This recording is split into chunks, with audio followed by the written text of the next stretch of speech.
Good evening. I'm Paul Womble. I'm the Director of Emergency Management for Polk County. This is an update on Hurricane Milton. We wanted to provide an update on what we're doing, how we're responding to this storm here in the Emergency Operations Center. We'll provide an update on our plans for hurricane shelters, and then also talk about some other actions that we'll be taking as the county and with all of our partners in the county, and some things that we need you to do at home. First, Hurricane Milton is forecast to rapidly intensify over the next 18 to 24 hours before reaching major hurricane strength. There's still uncertainty in the forecast, but the Hurricane Center tells us that regardless of where the exact landfall is here in Polk County, we should expect impacts from a hurricane with very strong winds, flooding rainfall. Those winds can knock down trees, knock down power lines, certainly cause damage to homes and businesses, block roads. So safety is always the key. Those forecasts will continue to evolve over the next day or two. What are we doing here? We've activated our Emergency Operations Center. That was activated yesterday. We've activated our Citizens Information Line, which will be open tomorrow from 8 a.m. to 7 p.m. We will do updates every day going forward at 10 a.m. and 4:30 p.m. Here on our social media, on YouTube, and we will post updates on our social medias. The main thing for updates is to go to the county website, www.polk-county.net, and we'll keep that up to date with real-time information. Our Citizen Information Line, you can call and ask questions if you're not able to get the information you need from our website. That number is 863-298-7500. Again, 863-298-7500. Tomorrow, that will be open for calls from 8 a.m. to 7 p.m. We had sandbag sites open today. We distributed almost 36,000 sandbags at those locations. And there are municipal, the cities, several of the cities are also putting out sandbags. You can go to their social media to find those locations. Our sites will be open again tomorrow from 8 a.m. to 5:30 p.m. Again, you can find all those locations on our website, polk-county.net. We will be opening shelters on Tuesday. We're in partnership with the Polk County Public Schools, Florida Department of Health, the Sheriff's Office, and numerous county employees. Those shelters, the full list will be available on our website and our social media following this briefing. We will open 3 special needs shelters. Those will open at 7 a.m. on Tuesday morning. And then at noon on Tuesday, we will open 3 pet-friendly shelters and 13 general population shelters. All combined, of those 19 shelters that we will open, the capacity is almost 38,000 spaces. I want to talk about evacuations briefly. Polk County is an inland county. We do not have hurricane evacuation zones that you may see on the coast. You'll hear lots of media and social media as the storm approaches about evacuation zones. That's based on the storm surge for coastal counties, which thankfully we don't have that hazard in Polk County. Our evacuations are for winds, high winds, mobile homes, RVs, and substandard type construction that may not survive hurricane winds. So again, the shelters will open on Tuesday, and the full list will be available on our website. We're going to talk about the impacts. What does a hurricane mean? Again, prepare for high winds. Those winds can knock over trees, which will take down power lines. If we have power outages, which are very likely, and you run generators have to be run safely. They cannot be powered inside your house, inside your garage, or on your patio. The exhaust will kill you. They have to be also, don't connect them to your house. You can plug in appliances, your refrigerator, maybe a portable fan or an air conditioner. If you connect the generator to your home and not properly wired, you can cause injury or death to linemen who may come to restore your power. So please follow safe precautions. We want everybody in Polk County to be safe. We'll continue to push out information on our social media, again on the county website, and we will keep everyone up to date as we move along and then respond to and then recover from Hurricane Milton. Thank you.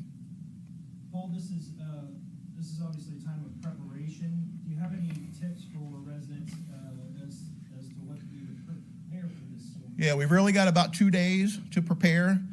Certainly by now, everyone should be getting ready for this storm again, the high winds. So if you have your garbage cans, patio furniture, anything outside that can blow around in the wind, secure that somehow. Bring them in your garage, bring it inside. Help your neighbors. You may have neighbors that or family that aren't able to take those actions. So please take care of things at your home and then help your neighbors. A supply of food and water, some type of disaster supplies kit. Really, everyone should anticipate power outages. What can you not do if you don't have electricity at your home? Some way to charge your cell phones, some way to receive information. Medications, the governor issued a state of emergency today. That means prescriptions can be refilled early. Speak with your pharmacy to get those. Insurance, take pictures now of your home, inside your home, your contents. You have to be able to prove what was there in the pre-storm conditions if you make insurance claims. And again, I mentioned the generator safety. It's absolutely critical. In our past here in Polk County, we have seen folks, unfortunately, be injured or killed due to the exhaust from generators.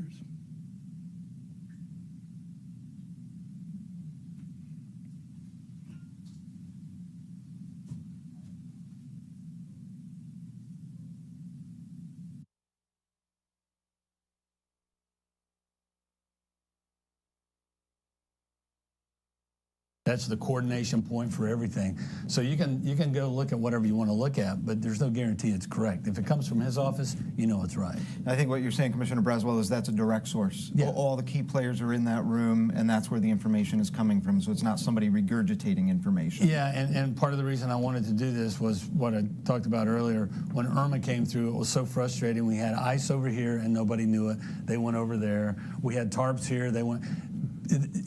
But part of the problem is they weren't relying on the county for their information. They're getting it from Channel 13 or Channel 8 or the radio or somebody else. Go to the county's website, get it directly from the source, and you'll be right every time.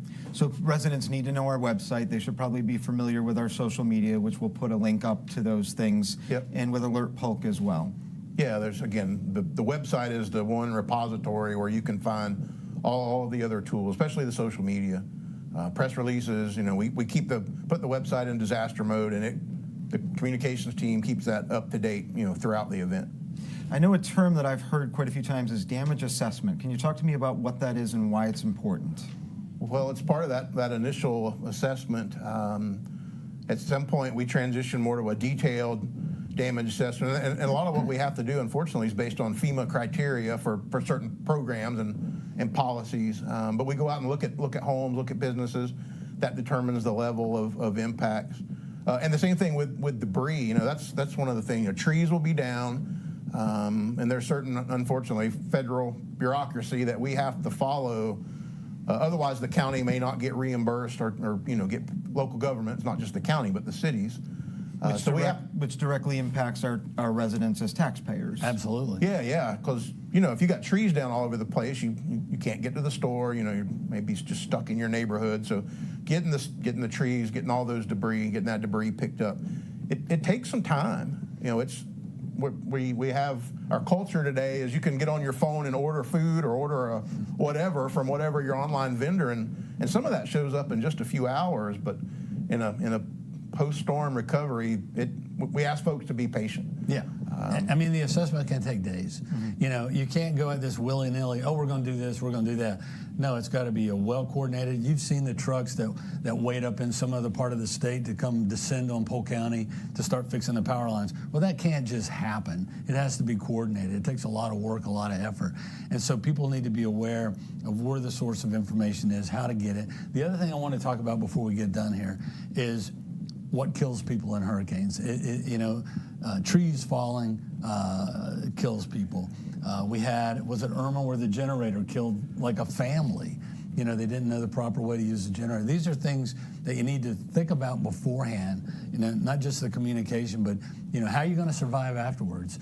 And it's important. And one of my pet peeves is these big oak trees. I love oak trees like everybody else, but they sure are dangerous.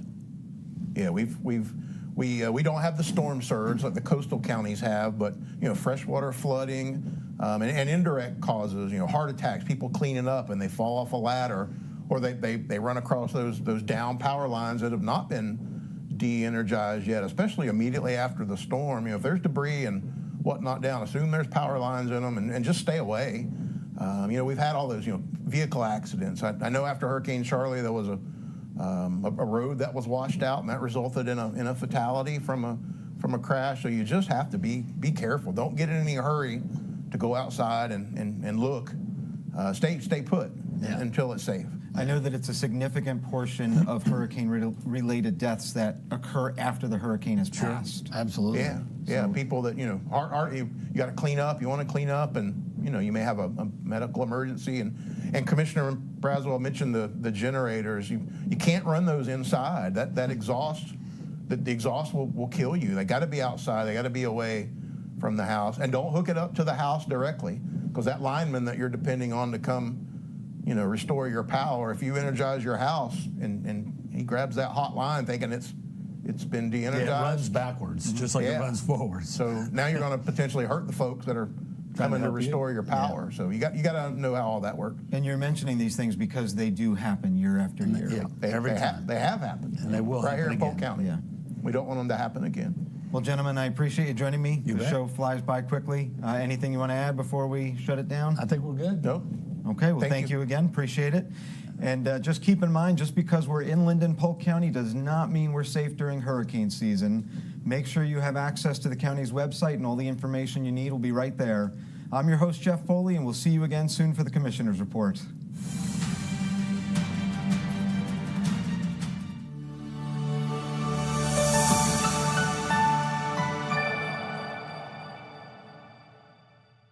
If you're scared when a hurricane is coming, imagine how your pets feel.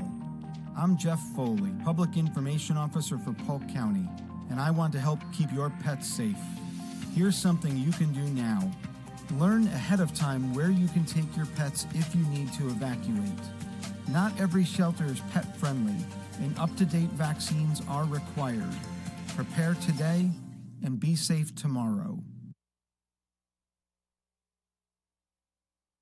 Today, we're in Ruskin, Florida at the National Weather Service, where we're going to meet with experts who are going to talk to us about weather patterns and how hurricanes are formed, and of course, what it means for you and me. So sit back, relax, and join me on this science quest.